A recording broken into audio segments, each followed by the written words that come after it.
Good morning to all. So இன்றைக்கு நம்ம எதை பற்றி பார்க்க போகிறோம் அப்படின்னு பார்த்தீங்கன்னா லோக்பால் அப்படிங்கக்கூடிய அமைப்பு ஆல்ரெடி பார்த்துருப்போம். இப்போ லோக் ஆயுக்தா அப்படிங்கக்கூடிய அமைப்பு இது எவ்வாறு செயல்படுகிறது? லோக்பால் என்பது மத்திய அரசுக்கு இந்தியா முழுமைக்கும் சொந்தமானது. லோக் ஆயுக்தா என்பது மாநில அரசால் உருவாக்கப்படும் ஒரு மாநிலத்தின் எல்லைக்குள் மட்டும் இயங்கக்கூடியதா லோக் ஆயுக்தா. ஸோ இதை பற்றி பார்க்கலாம் வாங்க. மாநிலங்களின் பொது ஊழியர்களுக்கு, அதாவது அரசாங்க ஊழியர்களுக்கு எதிரான ஊழல் குற்றச்சாட்டுகளை விசாரணை செய்யும் அமைப்பு தான் இந்த லோக் ஆயுக்தா. ஓகேவா? லோக் ஆயுக்தா மசோதா முதலில் எங்க கொண்டு வந்தாங்க அப்படின்னா ஒடிசா மாநிலத்தில் தான் முதலில் கொண்டு வரப்பட்டது. ஆனால் சட்டமாக இயற்றப்பட்டது எங்க அப்படின்னு பார்த்தீங்கன்னா மகாராஷ்டிரால 1971. ஓகேவா? ரைட். அடுத்து நெக்ஸ்ட் தமிழ்நாட்டில் எப்போ கொண்டு வந்தாங்க அப்படின்னு பார்த்தீங்கன்னா 2013ஆம் ஆண்டு ஊழலுக்கு எதிரான லோக்பால் மற்றும் லோக் ஆயுக்தா சட்டங்கள் நிறைவேற்றப்பட்டன. 2014ஆம் ஆண்டு நடைமுறைக்கு வந்தது தமிழ்நாட்டின் தற்போதைய லோக் ஆயுக்தா தலைவர் பி தேவதாஸ். ஓகேவா? ரைட். இதனோட உறுப்பினர்கள் ஒரு தலைவர் இருப்பார், 4 உறுப்பினர்கள் இருப்பாங்க. இந்த 4ல் 2 பேர் நீதித்துறையை சார்ந்தவர்கள் இருக்க வேண்டும். லோக் ஆயுக்தா செயலாளர் ஒருவர், விசாரணை இயக்குனர் ஒருவர். ஓகேவா? இந்த தலைவருக்கான தகுதி என்ன அப்படின்னு பார்த்தீங்கன்னா பதவியில் இருக்கும் உயர் நீதிமன்ற நீதிபதி அல்லது ஓய்வு பெற்ற உயர் நீதிமன்ற நீதிபதி அல்லது ஊழல் தடுப்பு மற்றும் பொது நிர்வாகத்தில் 25 ஆண்டு அனுபவம் கொண்ட நபர்.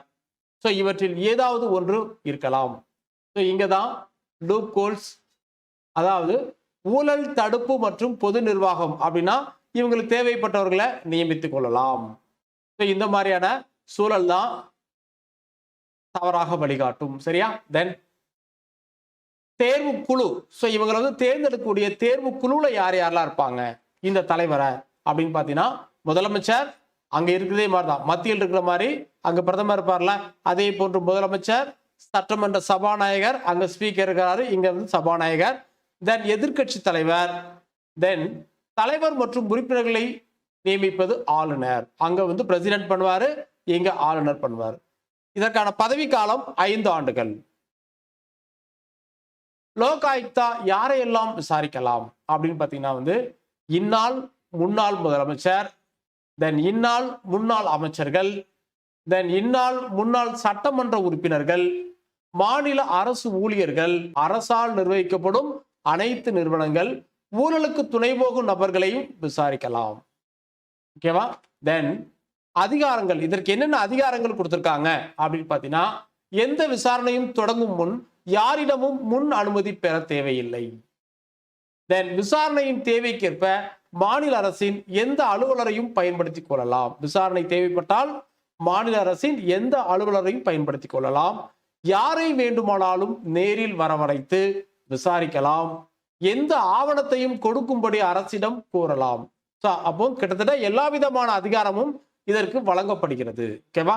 தென் எதையெல்லாம் விசாரிக்கலாம், எதையெல்லாம் விசாரிக்க கூடாது அப்படின்னு பார்த்தீங்கன்னா இந்திய பாதுகாப்பு தொடர்பாக எடுக்கப்படும் நடவடிக்கைகள் விசாரிக்க கூடாது. ஏன்னா அது எப்போதுமே சீக்ரெட் அப்படிங்கிறதுனால. அடுத்து நெக்ஸ்ட் பார்த்தீங்கன்னா பொது ஊழியர்களின் பணி நியமனம், பணி மாறுதல், பணி நீக்கம், பணி ஓய்வு, இதுக்கெல்லாம் வழங்கப்படும் வெகுமதிகள் மற்றும் பரிசுகள் பற்றி விசாரிக்க கூடாது. ஓகேவா? ஸோ இதுவும் ஒரு லூப் ஹோல். சரியா? தென் உள்ளாட்சி நிதி தணிக்கையாளரின் கீழ் வரும் நபர்கள் மற்றும் உள்ளாட்சி அமைப்புகள் இதையெல்லாம் விசாரிக்க கூடாது. லோக் ஆயுக்தா அனுமதியுடன் பொது விசாரணைக்கு உத்தரவு விடலாம் அப்படின்னு சொல்றாங்க. லோக் ஆயுக்தா அமைவதற்கு முன்பு தொடங்கப்பட்ட விசாரணைகள் இதுக்கெல்லாம் என்ன பண்ணக்கூடாது, விசாரிக்கக்கூடாது.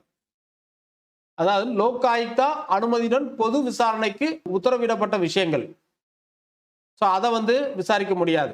அடுத்து லோக் ஆயுக்தா அமைவதற்கு முன்பு ஏதோ ஒரு ஊழல் நடந்திருக்குன்னா அதை விசாரிக்க முடியாது. தென் துன்புறுத்தல், தேவையற்ற காலதாமதத்தை தவிர வேறு எந்த காரணத்திற்கும் அரசு ஏற்படுத்திக் கொள்ளும் வர்த்தக ரீதியான ஒப்பந்தங்களை விசாரிக்க முடியாது. ஓகேவா?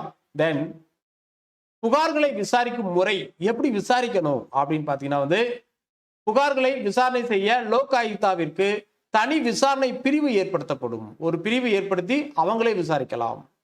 பொது செயல்பாட்டிற்கு வரும் வரை மாநில அரசே விசாரணையில் உதவும். ஓகேவா? தென் அமைச்சர்கள் மற்றும் சட்டமன்ற உறுப்பினர்களுக்கு எதிரான புகார்களை இந்த விசாரணை பிரிவு புலனாய்வு செய்யும். தென் அதிகாரிகளுக்கு எதிரான புகார்கள் லஞ்ச ஒழிப்பு துறையால் விசாரிக்கப்படும்.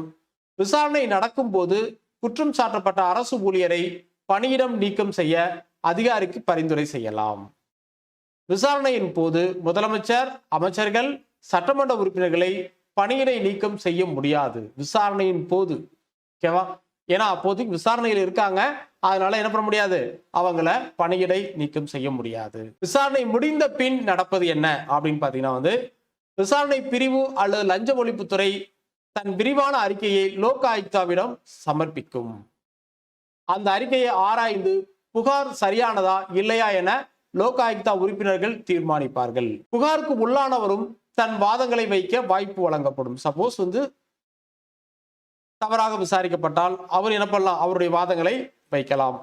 குற்றச்சாட்டு நிரூபிக்கப்பட்டால் என்ன நடவடிக்கை எடுக்க வேண்டும் என சம்பந்தப்பட்டவர் மீது அதிகாரம் கொண்ட அமைப்பிற்கு லோக் ஆயுக்தா பரிந்துரை செய்யும். ஸோ இவங்க தான் சொல்லுவாங்க இந்த மாதிரி நடவடிக்கை எடுங்கன்னு சொல்லி. சரியா?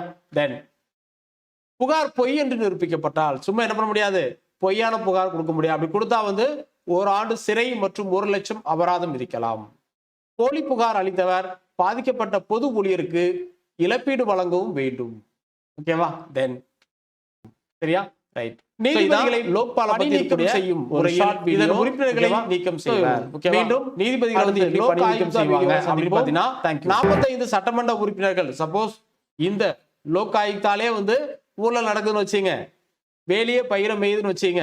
ஸோ அந்த மாதிரி சுச்சுவேஷன்ல 45 சட்டமன்ற உறுப்பினர்கள் கையெழுத்துடன் புகார் கொடுக்கப்பட வேண்டும்.